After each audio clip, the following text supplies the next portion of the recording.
Bismillahirrahmanirrahim. Assalamualaikum warahmatullahi wabarakatuh. Salam sejahtera untuk kita semua.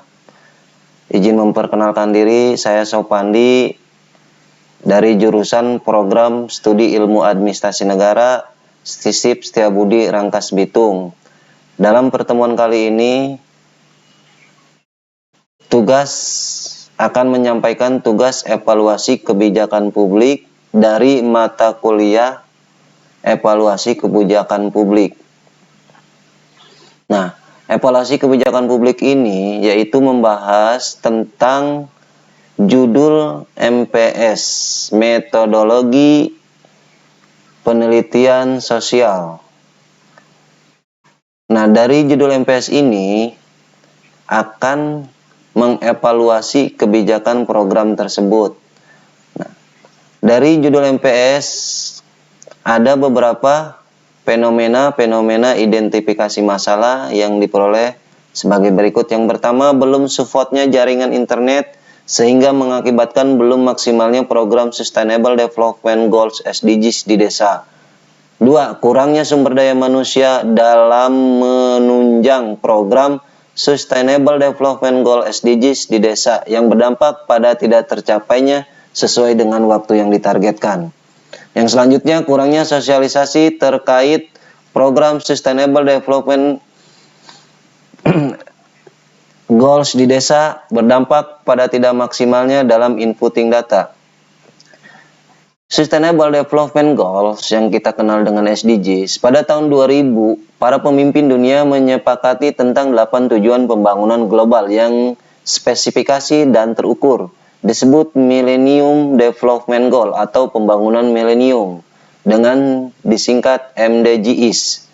MDGs adalah tujuan dan tanggung jawab dari semua negara yang berpartisipasi dalam KTT milenium, baik rakyatnya maupun pemerintahnya. Jadi pada dasarnya ketika para pemimpin menyepakati MDGs ini, nah, semua stakeholder harus bertanggung jawab, baik itu dari rakyatnya maupun dari pemerintahannya. Pada tanggal 27 September 2015, Perserikatan Bangsa-Bangsa atau yang disebut dengan PBB mendeklarasikan suatu rencana pembangunan global yang terkenal dengan tujuan pembangunan berkelanjutan, yaitu alias dengan Sustainable Development Goals, yang disingkat dengan SDGs. Deklarasi itu menandai dimulainya suatu masa pembangunan baru yang berjangka waktu 15 tahun terhitung sejak tanggal 1 Januari 2016. Data yang selanjutnya itu dari Peraturan Presiden Nomor 59 Tahun 2017 tentang pelaksanaan pencapaian tujuan pembangunan berkelanjutan. Nah, Presiden pun membuat regulasi tentang pelaksanaan penyampaian tujuan pembangunan berkelanjutan, yaitu di nomor 59 tahun 2017. Setelah Presiden membuat regulasi tentang pencapaian tujuan pembangunan berkelanjutan, dilanjut dengan Peraturan Kementerian Desa, Pembangunan Daerah Tertinggal dan Transmigrasi nomor 13 tahun 2020 tentang prioritas dana desa tahun anggaran 2021.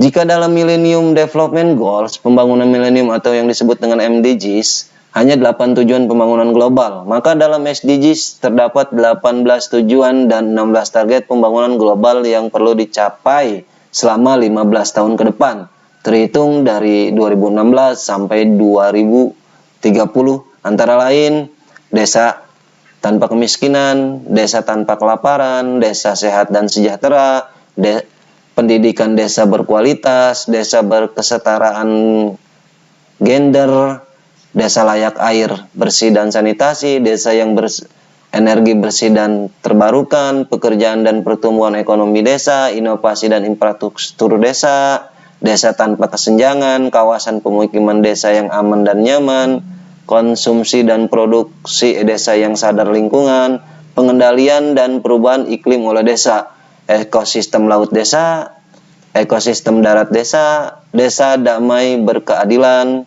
kemitraan untuk pembangunan desa, dan yang selanjutnya kelembagaan desa dinamis dan budaya desa adaptif.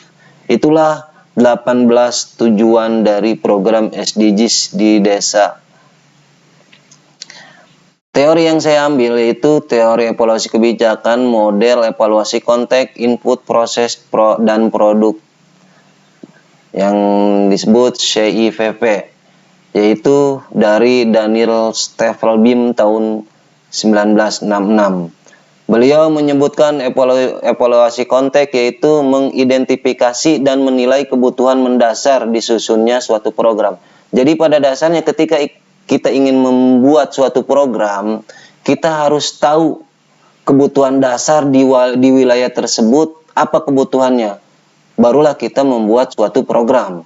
Yang kedua, evaluasi masukan, mengidentifikasi masalah, aset, peluang untuk membantu kelompok lebih luas. Nah, di sini mengidentifikasi masalah, kita lihat masukannya, masalahnya apa, dan wilayah itu mempunyai aset apa. Nah, ketika itu sudah tercapai, itu membantu untuk kelompok-kelompok atau masyarakat lebih luas untuk menilai tujuan atau program yang kita buat. Ya, prioritas dan manfaat dari program tersebut. Apa nih prioritas dan manfaat dari program tersebut?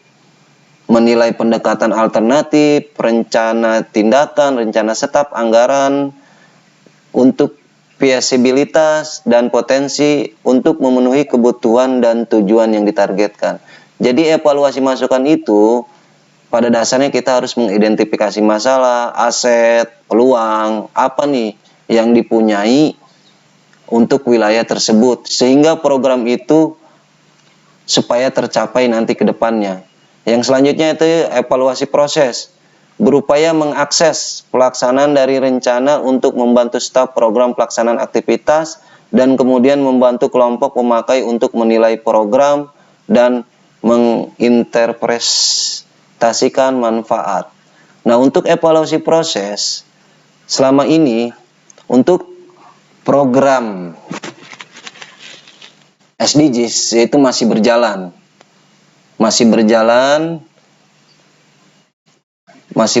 terus, dan kemudian agar membantu kelompok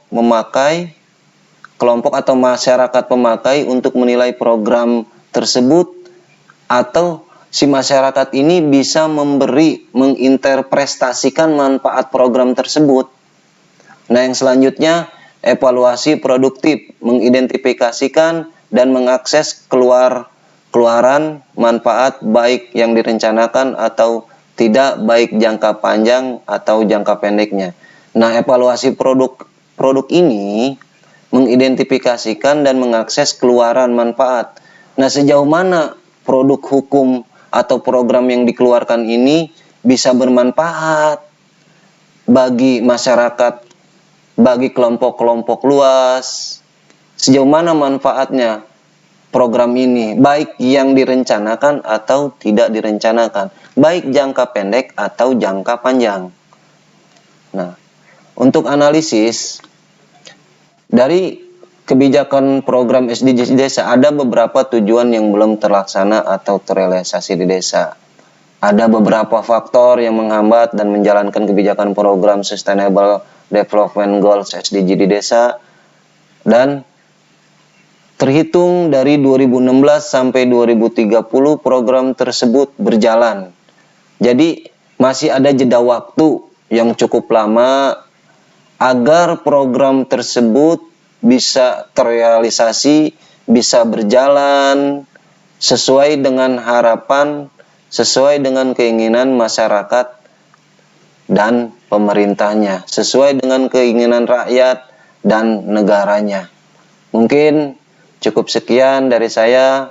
Mohon maaf bila ada kata-kata salah, dan mohon maaf juga bila ucapan saya ada yang